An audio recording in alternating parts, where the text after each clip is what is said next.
नमस्कार दोस्तों। सीटेट में पूछे जाने वाले लर्निंग डिसेबिलिटी के जो क्वेश्चन आते हैं वो हर शिफ्ट और हर पेपरों में आते हैं। जैसे कि हम सब जानते हैं कि जो सीटीपी हो गया, मैथ्स हो गया, ईवीएस हो गया, एसएसटी हो गया, वो चाहे पेडोलॉजी हो गया, उसमें ये लर्निंग डिसेबिलिटी के जो क्वेश्चन होते हैं वो मैक्सिमम आते ही आते हैं। इसको बोलते हैं हिंदी में अधिगम अक्षमता। सीखने की क्षमता या योग्यता में कमी अधिगम अक्षमता कहते हैं। आप समझ गए होंगे कि मेरे भाई, अगर ये जो मैं आपको बताने जा रहा हूँ, ये जो क्वेश्चन है, ये 1, 2, 3, 4, 5, 6 और 7, ये हर शिफ्ट की और हर पेपरों में पूछता है कम से कम 1 से 2 क्वेश्चन मेरे भाई। अगर आज ये सातों अगर आपके दिमाग में बैठ गया तो समझिए कि 1 नंबर पक्का या 2 नंबर पक्का समझिए इसको मेरे भाई। इसलिए इस वीडियो को लास्ट तक जरूर देखिएगा और 2 नंबर पक्का करके आ जाइएगा मेरे भाई, क्योंकि मैंने भी इसको पेपर में जाने से पहले एक बार ज़रूर रिवीजन करता हूँ। हालांकि मैं बार बार इसको देखते देखते हमको दिमाग में बैठ गया है, लेकिन मैं चाहता हूँ कि मेरे सभी बच्चे भी जो हैं इस वीडियो को एक बार ज़रूर देखें, ताकि ये जो मैं बताने जा रहा हूँ लर्निंग डिसेबिलिटी के ये 7 इम्पोर्टेंट फैक्ट जो कि आपको ये अगर एक बार देख लेंगे इस वीडियो को भाई तो 2 नंबर पक्का समझिए कि देखिए, जैसा कि हम जानते हैं कि डिसलेक्सिया, इसमें लिखा गया एक्सिया। डिसलेक्सिया पढ़ने से संबंधित जो भी कठिनाई आती है, जिससे जो कोई पढ़ता है मेरे भाई तो पढ़ते पढ़ते कुछ और बोलने लगता है, तो उसको जो भी व्यक्ति होता है, इससे वो पढ़ने में अगर कोई कुछ भी पढ़ता है किताब अगर उसमें कठिनाई होती है तो तुरंत अगर क्वेश्चन में देखते हैं हमको मार देना है डिसलेक्सिया। अगर जहाँ से भी पढ़ने में कठिनाई होगी वहाँ मारना है हमको ऑप्शन में डिसलेक्सिया से संबंधित होगा मेरे भाई। अब यहाँ से एक क्वेश्चन आपको समझिए फिक्स हो गया। अब आता है डिसग्राफिया। इसमें ग्राफ है और ग्राफ हमेशा हम क्या करते हैं, ग्राफ में लिखने का काम करते हैं। ये ठीक बताने मेरे भाई, इसको दिमाग में बिठाए रखिएगा। डिसग्राफिया मतलब कि हम कोई भी चीज़ क्या करते हैं, लिखने से संबंधित कठिनाई। जिस भी बंदे को अगर लिखने में कठिनाई होती है तो वो डिसग्राफिया से संबंधित होता है। और हम जहाँ भी देखेंगे डिसग्राफिया, यानी कि जहाँ भी लिखने में समस्याएँ आएंगी वहाँ हम तुरंत मारेंगे डिसग्राफिया।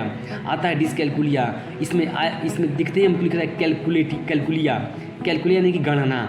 हम जो भी चीज़ गणना करते हैं या गणना कहाँ करते हैं, गणितीय रूप में करते हैं। तो जहाँ भी हम देखेंगे डिसकैलकुलिया वहाँ गणना से संबंधित तथ्य जहाँ हम मारेंगे सही।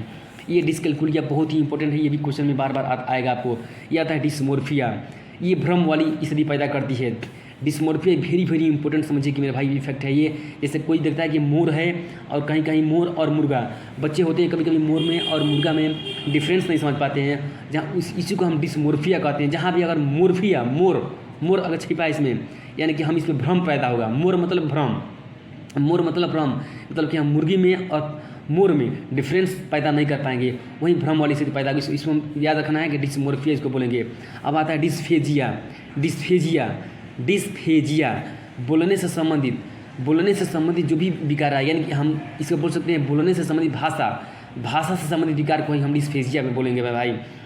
ठीक, आपको बिठा देना दिमाग में कि डिस्फेजिया मतलब कि बोलने से संबंधित जो भी विकार होता है वो आता है डिस्फेजिया में आएगा।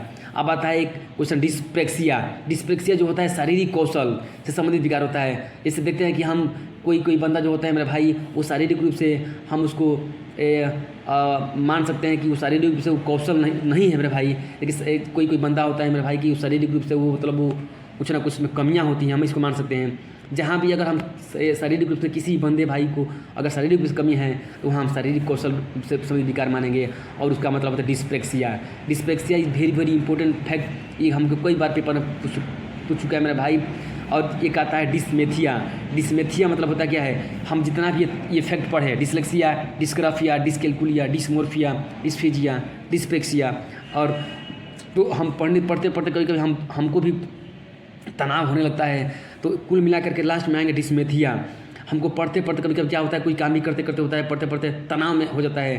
तो जहाँ भी हमको मेथिया मतलब डिस्थेमिया में क्या हो जाएगा, ये हम थकान होने लगेगा। मतलब सब कुछ पढ़ें, अब पढ़ने के बाद हम क्लास में थकान हो जाए, जहाँ भी हमको देखेंगे डिस्थेमिया यानी कि तनाव से संबंधित। मेरे भाई ये 7 इम्पोर्टेंट फैक्ट आप लोगों को एक बार दिमाग में बैठा लेना है, और इस वीडियो को पेपर में जाने से पहले एक बार ज़रूर आपको स्पीड में भैया देख लेना है। जहाँ भी अगर इस वीडियो में आपको दिक्कत हो मेरे भाई, कमेंट बॉक्स में ज़रूर बताएं। अगर मेरी वीडियो एक क्षण भी पसंद आई हो मेरे भाई, तो इस वीडियो को सब्सक्राइब, लाइक और शेयर ज़्यादा से ज़्यादा करिएगा, ताकि मैं मोटिवेट होकर के नेक्स्ट वीडियो भी एक सीटेट पर इंपॉर्टेंट टैग वर्ड लाऊँ। Thanks watching for video.